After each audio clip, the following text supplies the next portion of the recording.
మంథని నియోజకవర్గంలో దోపిడీ అంటేనే దుద్దిళ్ల కుటుంబమని, ఏ అంశాన్ని వదలకుండా అన్నిటినీ దోచుకుంటారని మంథని మాజీ ఎమ్మెల్యే పుట్ట మధుకర్ ఆరోపించారు.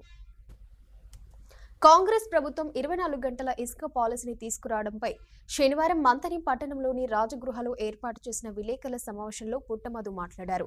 కాంగ్రెస్ పార్టీ అంటేనే మోసాలకు నిదర్శనమని, ఢిల్లీ నుంచి గల్లీ వరకు కాంగ్రెస్ పార్టీలోని నాయకులు ఒకే విధంగా ఉంటారని ఆయన అన్నారు. అధికారం కోసం అబద్దాలాడే సీఎం రేవంత్ రెడ్డిని తలదన్నే విధంగా మంథని ఎమ్మెల్యే వ్యవహరిస్తున్నారని ఎద్దేవా చేశారు. 40 ఏళ్లు ఓట్లు వేసి అధికారం ఇచ్చిన మంథని ప్రజల గురించి శ్రీధర్ బాబు ఆలోచన చేయడం లేదని విమర్శించారు. ఇప్పటికైనా మంథని ఎమ్మెల్యే ప్రజలకిచ్చిన మాటలకు సమాధానం చెప్పాలని డిమాండ్ చేశారు.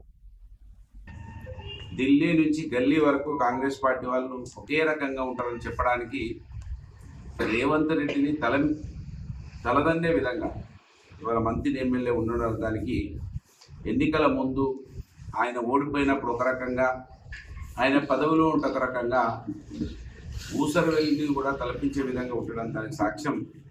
ఈ నియోజకవర్గంలో ప్రాజెక్టులు కడుతున్నటువంటి క్రమంలో ఇసుకను ప్రభుత్వం వేలం వేసి అట్టి ఇసుక ద్వారా ప్రభుత్వానికి కోట్ల రూపాయలను సంపదను సృష్టించినటువంటి బీఆర్ఎస్ పార్టీ ప్రభుత్వాన్ని అనేక ఇబ్బందులు పెట్టి అనేక మాటలని ప్రజలకు దూరం చేసిన దుద్దిళ్ల శ్రీధర్ ఆ రోజు ఏమన్నాడు ఒకసారి మీరు వినాలే. ఆ రోజు అని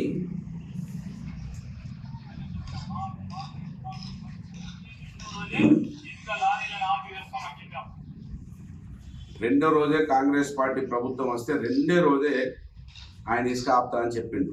మళ్ళీ ఏమన్నాడు, ఇంకా ఎన్నికల సమయంలో ఓట్లప్పుడు ఇంత మోసగాడో.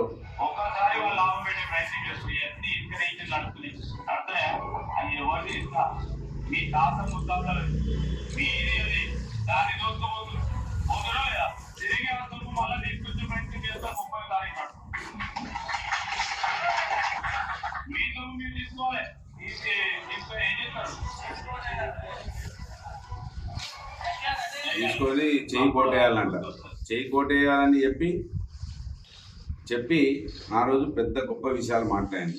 కానీ ఇవాళ వేల లారీలు,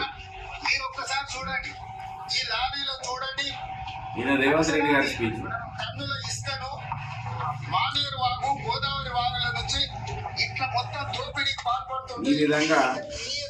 ఈ విధంగా అప్పుడు కాంగ్రెస్ పార్టీ వాళ్ళు ప్రతి ఒక్కరు మాట్లాడి ఇవాళ 24 అవర్స్కు పర్మిషన్ ఇచ్చింది. మంత్రి ఎమ్మెల్యే కుటుంబం దోపిడీకి అసలు ఒక్క అంశం లేకుండా అన్ని అంశాలలో దోపిడీ చేస్తుందని అని అనేక రోజుల నుంచి చెప్తున్నాం. ఇవాళ పొద్దున 6 గంటల నుంచి సాయంత్రం 6 గంటలకు ఉన్నటువంటి ఇసుక ట్రాన్స్పోర్ట్ 24 గంటలకు ఆర్డర్ తీసుకొచ్చిండు మంత్రి ఎమ్మెల్యే.